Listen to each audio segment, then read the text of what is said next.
আসসালামু আলাইকুম সবাইকে। হৃদিতা গল্পের 7 নম্বর পার্ট। তো বেশি কথা না বলে চলুন গল্প শুরু করা যাক। হঠাৎ পরিচিত কণ্ঠে কেউ যেন আমার নাম ধরে ডেকে উঠল। নিউজ ফিড দেখা বাদ দিয়ে তার দিকে তাকাতেই আমার চোখ যেন কপালে উঠে গেল। আজ 1 মাস পর আরোহীর সঙ্গে কলেজে এভাবে দেখা হবে সেটা কখনোই আশা করিনি। নিশ্চয়ই এই কলেজেই পড়ে। ধুর, ও পড়লেই কি না পড়লেই কি, ওর সঙ্গে কথা না বলাই ভালো। এসব ভেবে চলে আসতে যাব এমন সময় আরোহী আমার সামনে এসে বলতে লাগলো, কেমন আছেন? আমি আরোহীর কথাতে কোনো রেসপন্স না করে চলে আসতে যাব তো আমার পথ আটকিয়ে আরোহী বলে উঠল, সেদিন আপনার চলে যাওয়ার কথা শুনে কেন জানি নিজের চোখে জল আটকাতে পারিনি। নিজেকে অনেক অপরাধী বলে মনে হয়েছে। আমার জন্মদিনে আপনার সঙ্গে মিসবিহেভ না করলে হয়তো আমাদের বাসা থেকে এভাবে নিশ্চয়ই আসতেন না। আমি বললাম, আমাকে তাড়ানোর জন্যই তো উঠে পড়ে লেগেছিলেন, এখন আপনাদের বাসা ছেড়ে চলে আসছি, এতে তো খারাপ লাগার কোনো কথা না। আরোহী বলল, আমার একটা ভুল ধারণার জন্য আপনার সঙ্গে মিসবিহেভ করেছি, সেই ভুলটি এখন বুঝতে পেরেছি। আমি নিশ্চুপ হয়ে দাঁড়িয়ে রইলাম। আরোহী বলল, আপনি চাইলে আবার আমাদের বাসায় থাকতে পারেন, আমার কোনো সমস্যা নাই। এবার আমি কথা দিচ্ছি আপনার সঙ্গে আর কোনো মিসবিহেভ করব না। আমি বললাম, আপনি পারেনও বটে। আপনার কি মনে হয় এই মিষ্টি মাখার কথা বলেই আমি আপনার ওখানে চলে যাব? কখনোই না।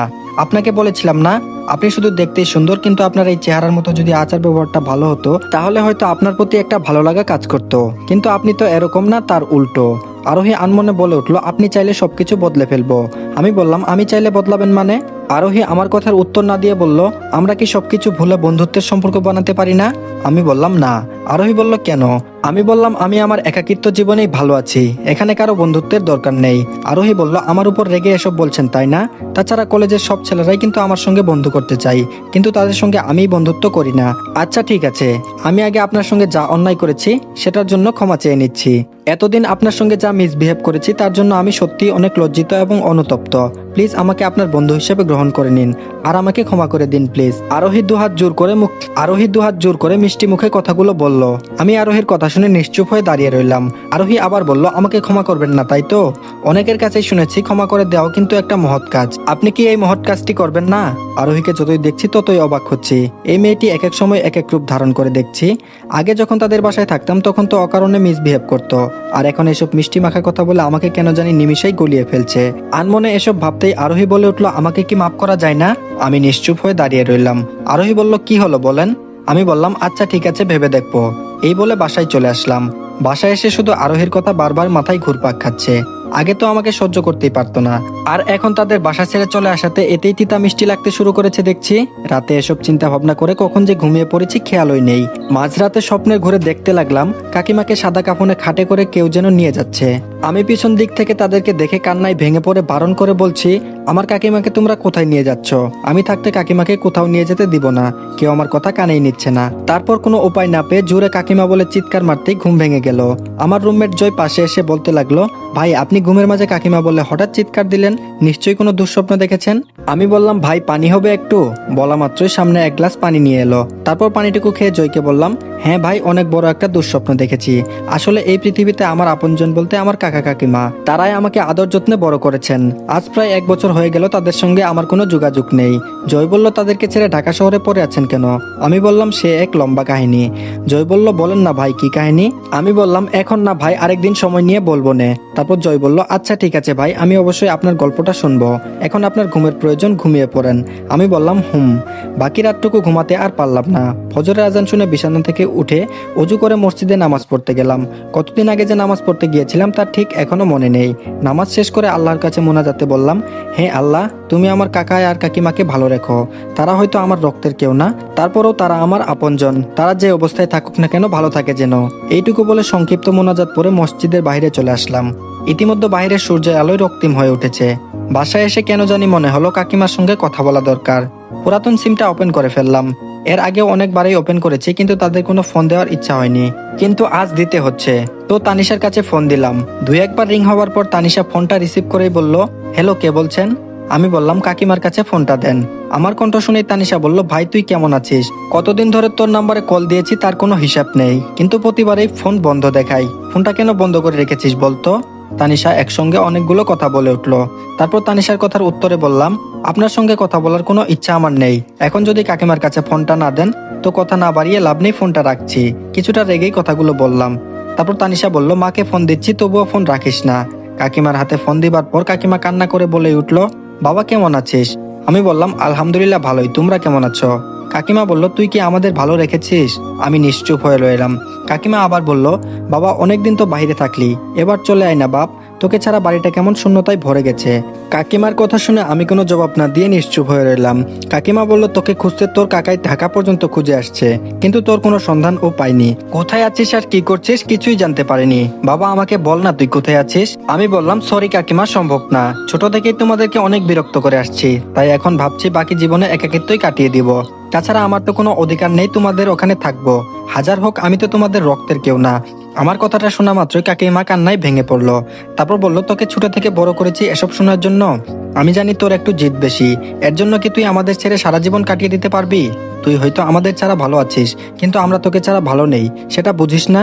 কাকিমার কথা শুনে আমি আবারও চুপ করে থাকলাম। কাকিমা আবার বলল, বাবা তুই আর জিদ করে বাহিরে থাকিস না, তোকে ছাড়া সত্যি আমরা ভালো নেই।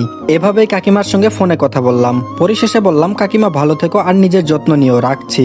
এটুকু বলেই কাকিমা বলল, তানিশা তোর সঙ্গে কথা বলতে যাচ্ছে, কথা বল। কাকিমা এই বলে তানিশার হাতে ফোনটা দিল। তানিশা হ্যালো বলা মাত্রই ওপাশ থেকে লাইন কেটে দিল। তানিশা মন খারাপ করে তার মাকে বলতে লাগলো, মা ও আমার সঙ্গে কথা না বলেই ফোন কেটে দিল। আজ প্রায় 1 বছর পর ফোন দিল, অথচ আমার সঙ্গে কথাই বলল না। কাকিমা বলল, থাক মা, মন খারাপ করিস না। তুই বোন হয়ে ওকে অনেক বাজে কথা বলেছিস দেখেও ও তোর উপর অভিমান করে আছে, আজও কথা বলল না এজন্যই। ইতিমধ্যে তানিশা কান্না শুরু করে ফেলেছে। তানিশার কান্না দেখে তার মা সান্ত্বনা দিতে দিতে বলল, আবার যখন ফোন দিব তখন রনিকে বুঝিয়ে বলবো যেন তোর সঙ্গে কথা বলে। পাগলি মেয়ে, ভাইয়ের জন্য যখন এতই খারাপ লাগছে তো সেদিন কেন ঝগড়া করতে গেলি? তানিশা কান্না করে বলল, মা আমার ভুল হয়েছে, এবার ফিরে আসলে কখনো ওর সঙ্গে আর ঝগড়া করব না। অপরদিকে আমি মনে মনে ভাবতে লাগলাম, তানিশার সঙ্গে একটু কথা বললে হয়তো ভালো হতো। পাগলিটা নিশ্চয়ই আমার আচরণে কষ্ট পেয়েছে, পেলেই বা কি, বেঁচে থাকলে ওর সঙ্গে কথাই বলবো না। আজও তার বলা বাজে কথাগুলো আমার কানে ভাসে। এসব ভাবছি, এর মধ্যে মেসেজের শব্দে ধ্যান ভেঙে গেল। তারপর মেসেজটি ওপেন করে পড়তে লাগলাম। কেমন আছো তুমি? নিশ্চয়ই ভালো নেই, পরিবার ছাড়া কজনেই বা ভালো থাকতে পারে। সেদিক থেকে তুমিও ভালো নেই সেটা আমি জানি। তোমার 2 বছরের ভালোবাসাটা আমি বুঝতে পারিনি। কি করব বলো? যখন তোমাকে ভালো লাগতে শুরু করলো ঠিক তখন ওই যে দুর্জয় আমাদের মাঝে এমন একটা দেয়াল তৈরি করবে সেটা আমি কোনোদিন কল্পনাও করিনি। মাঝখানে তোমাকে শুধু ভুল বুঝে গেলাম, জানি না ক্ষমা করবে কিনা, তারপরও বলবো প্লিজ আমাকে ক্ষমা করে দাও। তোমার সঙ্গে না বুঝে অন্যায়টা করে ফেলেছি। বিশ্বাস করো, সত্যটা জানার পর তোমাকে অনেক খুঁজেছি, কিন্তু কোথাও পাইনি। আব্বু অনেক অনুশোচনায় ভুগছেন। প্লিজ এবার গ্রামে ফিরে আসো, জিদ করো না, আমি তোমার অপেক্ষায় থাকবো। কথাগুলো ফোনেই বলতাম, কিন্তু সাহস পাচ্ছিলাম না, তাই মেসেজে বললাম। মেসেজটা পরে কেমন জানি ঘোরের মধ্যে পড়ে গেলাম। আজ সিমটা ওপেন করতে অচেনা নাম্বার থেকে কে এসব মেসেজ দিচ্ছে? হৃদিতা নয়তো? কৌতূহলবশত সেই নাম্বারে কল দিলাম। ফোনটা রিসিভ করে ওপাশ থেকে যখন হেলো শব্দটি আসলো তখন বুঝতে আর বাকি রইল না কে এটা। তারপর কথা না বলে দ্রুত লাইন কেটে দিলাম, আর ওপাশ থেকে অবিরাম কল আসতেই লাগলো। এক পর্যায়ে সিমটাই অফ করে রেখে দিলাম। এখন হয়তো হৃদিতার সামনে সত্যটা প্রকাশ হয়েছে, এর জন্য আমাকে খুঁজছে তার ভুলের ক্ষমা চাওয়ার জন্য। কিন্তু আমি তো তাকে ক্ষমা করব না। গ্রামবাসীর সামনে আমাকে অনেক অপমান অপদস্থ করেছে, আর সেটা এত তাড়াতাড়ি কিভাবে বলি? একটা সময় হৃদিতাকে অনেক ভালোবাসতাম, ওকে নিয়ে স্বপ্নও ছিল, কিন্তু বর্তমানে হৃদিতার প্রতি একটু অনুভূতি জেগে নেই। সবগুলোকে মেরে ফেলেছি। যে কিনা অল্পতেই ভুল বুঝে, সত্য মিথ্যা বাছাই না করেই ভুল বুঝে। তারা শতবার ক্ষমা চাইলেও আমার কাছ থেকে কখনো সেটা পাবে না। সত্যটা জানার পর হয়তো হৃদিতা আমাকে পাগলের মতো খুঁজছে। আফসোস আমাকে পায়নি। আজ সত্যি তাদের কর্মকাণ্ড দেখে অনেক খারাপ লাগছে। যাই হোক, হৃদিতা আমাকে যত যাই করুক না কেন তাকে কখনো ক্ষমা করব না। আর ভালোবাসার কথা জানতে চাচ্ছেন তো, সেটা সেদিনই শেষ। এখন নতুন করে হৃদিতার প্রতি কোনো অনুভূতি জন্ম নেয়নি, আর নিবেও না। এইভাবে দিনকাল কাটতে লাগলো। কিন্তু কদিন ধরে লক্ষ্য করছি আরোহী আমার সঙ্গে বন্ধুত্বের সম্পর্ক গর্বে দেখে উঠে পড়ে লেগেছে। যতই তাকে এড়িয়ে চলি ততই পিছু লেগে থাকে। সেদিনের ঘটনা, ক্লাস শেষ করে জুবাইরের সঙ্গে কলেজের মাঠে আড্ডা দিতেছিলাম। আরোহী হুট করে সামনে এসে বলল, এই আপনার সমস্যা কি? যখনই আমাকে দেখেন তখনই এড়িয়ে চলে যান কেন? আরোহীর কথার উত্তর না দিয়ে জুবাইরকে বললাম, চললাম রে বন্ধু, এখানে আর ভালো লাগছে না। এই বলে সেখান থেকে চলে আসতে যাব, তার আগেই আরোহী আমার পথ আটকিয়ে বলল, খুব ভাব হয়েছে আপনার, তাই না? আমি কিছুটা রেগে বললাম, সামনে থেকে সরো। আরোহী বলল, এমন করছেন কেন? বন্ধুত্বের সম্পর্ক তো করতে বলেছি, এতে কি সমস্যা? আমি বললাম, সবার সঙ্গে বন্ধুত্ব করলে যে আপনার সঙ্গে বন্ধুত্ব করতে হবে এমন তো কোনো কথা নেই। তাছাড়া আপনি আমার পিছনে এত উঠে পড়ে লেগেছেন কেন? আমি কি কোনো সেলিব্রিটি পার্সন যে আমার সঙ্গে বন্ধুত্ব করতেই হবে? আরোহী বলল, আপনি তাহলে আমার সঙ্গে বন্ধুত্ব করবেন না? আমি বললাম, না। আরোহী বলল, আপনি যদি রাজি না হন তাহলে কিন্তু লোকজনের হাতে গণপিটুনি খাওয়াবো। আমি কিছুটা হেসে বললাম, কিভাবে? আরোহী চিৎকার মেরে বলতে লাগলো, দাঁড়ান দেখাচ্ছি। আরোহী বলল, কে কোথায় আছো? আমাকে এই বকাটে ছেলের হাত থেকে বাঁচাও। এই রে সেরেছে। আরোহী যেভাবে লোকজন ডাকতে লেগেছে আমার তো হাড্ডি গুড্ডি মার খাইয়ে এক করে ফেলবে। না, একটা ব্যবস্থা করতেই হবে। আরোহী বলল, কে কোথায় আছো, আমাকে এই বখাটের হাত থেকে রক্ষা করো। আমি বললাম, প্লিজ থামুন, নয়তো লোকজন এসে গেলে মহাবিপদে পড়ে যাব। আরোহী আরো ফাজলামো করে বলতে লাগলো, রাজি না হলে বলতেই থাকবো, কেউ কোথায় আছো জলদি এখানে আসো প্লিজ। আমি একটু রেগে বললাম, থামতে বলছি কিন্তু। আরোহী বলল, না থামবো না, কে কোথায় আছো চলে আসো। কথাটা বলতেই ঠাস করে আরোহীর গালে থাপ্পড় মেরে দিলাম। বেশ, আরোহী আমার দিকে এক পলক তাকিয়ে ছোট বাচ্চাদের মতো এ করে কান্নায় বলল, আপনি আমাকে থাপ্পড় মারলেন? আমি বললাম, সরি, আসলে আমি বুঝতে পারি নাই থাপ্পড়টা এত জোরে লাগবে। এই সেরেছে। আরোহী যেভাবে ছোট বাচ্চাদের মতো কান্না করছে, একে কিভাবে চুপ করাবো? আরোহী কান্না করতে করতে বলল, আমি থানায় গিয়ে আপনার নামে মামলা করব, আপনি আমাকে থাপ্পড় মেরেছেন। আমি বললাম, প্লিজ এসব মামলা টামলা করেন না, দরকার পড়লে আপনি আমাকেও থাপ্পড় মারতে পারেন। আরোহী বলল, আপনি আমাকে থাপ্পড় মেরেছেন, আর আপনাকে তো আমি জেলের ভাত খাইয়েই ছাড়বো। আরোহী লক্ষ্য করলো তার এসব কথা বলাতে সে ভয়ে চুপসে গেছে। সেটা দেখে আরোহী আরো একটু অভিনয় করে বলেছে। আমি বললাম, কি মুশকিল, আপনি তো আমাকে রাগিয়ে দিলেন, নয়তো কি আর আপনাকে থাপ্পড়টা মারতাম? আরোহী বলল, আমি এখনই থানায় যাচ্ছি আপনার নামে কেস করতে, দাঁড়ান। আমি বললাম, এই দাঁড়ান, কোথায় যাচ্ছেন? আরোহী ভাব দেখিয়ে বলল, কেন থানায়? আমি বললাম, ইয়া মানে নিজেদের ফ্রেন্ডলি দুষ্ট মিষ্টির চর থাপ্পড়ের জন্য কি থানায় যেতে হবে? দরকার পড়লে আপনিও আমাকে মারতে পারেন, তবুও এসব থানা পুলিশে যায়েন না। এইদিকে আরোহী এসব কাণ্ড দেখে নিজের হাসি চেপে রাখতে পারছে না, তবুও নিজের হাসি চেপে রেখে বলছে, আমি আপনার কোনো কথা শুনছি না। জেলের ভাত যখন পেটে পড়বে, তাছাড়া পুলিশ মামতো পিটুনি দেওয়ার জন্য আছেই, তখন বুঝবেন থাপ্পড় মারার কেমন শাস্তি। আমি বললাম, আমরা তো একই কলেজে পড়ি, তো সেই হিসাব অনুযায়ী আমরা ফ্রেন্ড হই না। একটু ভুল করে ফেলেছি, তাই বলে থানায় যাবেন? আচ্ছা ঠিক আছে, চলুন, আমি আপনার সঙ্গেই থানায় যাব। তারপর আরোহী বলল, হ্যাঁ তাই চলুন। আমি বললাম, আপনি আমার হাত ধরলেন কেন? আরোহী বলল, থানায় যাবার আগেই যদি পালিয়ে যান। আমি বললাম, আচ্ছা ঠিক আছে চলুন। তারপর আরোহীর সঙ্গে তাল মিলিয়ে যেতে লাগলাম। এই সেরেছে, আরোহী তো সত্যি সত্যি আমাকে থানার দিকে নিয়ে যাচ্ছে। না, একটা ব্যবস্থা করতেই হবে। আমি বললাম, ইয়ে মানে আমরা কি সত্যিই থানায় যাচ্ছি? আরোহী নিজের মধ্যে হাসিটা চেপে বলল, হ্যাঁ অবশ্যই। আমি বললাম, ইয়ে মানে আজ না গেলে হয় না? আরোহী বলল, ও আচ্ছা, আপনি তাহলে আজ যাবেন না কাল যাবেন? আমি বললাম, হ্যাঁ কালকেই যাব। এবার আমি আসি। তড়িঘড়ি করে চলে আসতে যাব, বেশ সামনে 2 পা ফেলতে আরোহী ফিক করে হেসে উঠলো। এই মুহূর্তে আরোহী তো হাসার কথা না, তাহলে হাসছে কেন? বিষয়টি জানতে পেছন দিকে তাকাতেই আমি যেন বেকুব বনে গেলাম। এই মেয়ে তো দেখছি হাসতে হাসতে গড়াগড়ি খাচ্ছে। আমি বললাম, এই আপনি হাসতেছেন কেন? আরোহী বলল, আপনি এত বোকা কেন? হ্যাঁ। আমি বললাম, আমি আবার কি করলাম? আরোহী বলল, থানার কথা শুনে আপনি তো রীতিমতো ভালোই ভয় পেয়ে গেছেন দেখছি। আমি বললাম, ইয়ে মানে কই ভয় পাচ্ছি? আরোহী বলল, ভয় না পেলে তুতলিয়ে কখনো কথা বলতেন না। আমি নিশ্চুপ হয়ে দাঁড়িয়ে রইলাম। আরোহী বলল, থাক, আপনার নামে কোনো মামলা টামলা করবো না। অনেকটাই খুশি হয়ে আমি বললাম, সত্যি বাঁচালেন আমাকে। আরোহী বলল, ওহ, তার মানে আপনি সত্যি সত্যি থানা পুলিশে যেতে ভয় পান? আমি বললাম, বর্তমান যুগে থানা পুলিশ শুধু মেয়েদের কথাই শুনে। আপনি যদি একটু বানিয়ে পুলিশের কাছে আমার নামে নালিশ করতেন, তাহলে তো আমার পিঠে 1000টা লাঠিচার্জ পড়তো। আরোহী বলল, সরি অভিনয়টা করার জন্য, কিন্তু আপনাকে ভয় পাওয়ার অবস্থায় দেখতে ভালো লাগছিল, এর জন্য বিষয়টা ভালোভাবে করতে হলো।